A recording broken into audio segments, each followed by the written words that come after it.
Basketball improves to 2-0 on the season. Cougs take down UC Riverside 86-80. Mitch Harper, Braithwaite, Intern, KSL Sports holding it down tonight. So, Allie, this was I thought a closer than expected win for BYU. They came in as a huge favorite, but they ultimately get it done and win by 6. Yeah, it was definitely a lot closer than I think, but they came out, they won it. I was happy with how they played overall. Yeah, BYU, I thought three-point shooting was obviously an issue.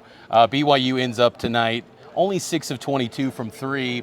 That's got to be an area where they improve. I'm kind of surprised they only ended up with 22 threes, but on the flip side, they had 48 points in the paint. I thought Foose Traore was excellent tonight, Keita as well, and those two got a history together from their time at Wasatch Academy. I thought those two really played. They were kind of standouts in this game. Yeah, for sure. I totally thought the same thing. I was like, this is a great opportunity for Foose and Keita to get all those points in the paint because they had 48 points down there, and yeah, it was definitely a standout game for those two. It was, and we'd be remiss if we didn't mention the stardom of Yegor Demon, who already is capturing the college basketball world. You're seeing the Big 12 Conference post about him. You're seeing NBA draft heads talking about him. I mean, they're tuning in to watch BYU UC Riverside to see Yegor. What are your thoughts on Yegor tonight?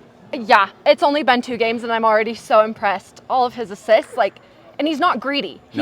He's making those plays for his teammates. He's so impressive overall. 20 points, 7 assists, 4 rebounds. Yegor's just got an incredible feel in the game, and that slam dunk at the end of the first half was impressive. Look, BYU's never been known for its highlight reel slam dunks. This program's never been known for that, but Yegor, his just unique measurables, his body type, his incredible feel, he's going to have a lot of highlights. And I think this team in general, they're kind of highlight-worthy guys. Cannon catchings, Keita's explosiveness. This team's a lot of fun to watch. Yeah, that's what I was just writing down. I was like, this team, they're putting on a show. All of these dunks, all of these threes, all of these blocks. Yeah, they are a very fun team to watch. It's going to be a filling out process, I think, for this group. They win only tonight by 6, and UC Riverside, credit to them. I mean, they gave Oregon a tough test in their first game. They were about tied with the Ducks in the first half of that game.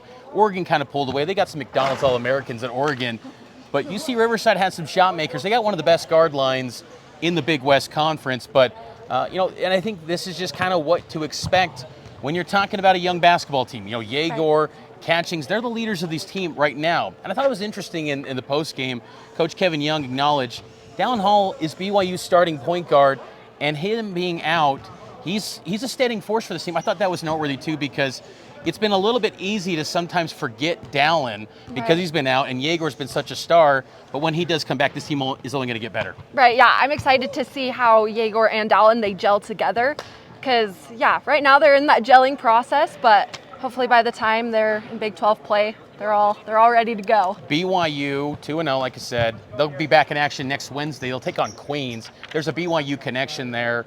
Former director of basketball ops is on the Queens assistant coaching staff there. So that'll be Wednesday night. But tomorrow night, BYU, Utah football game.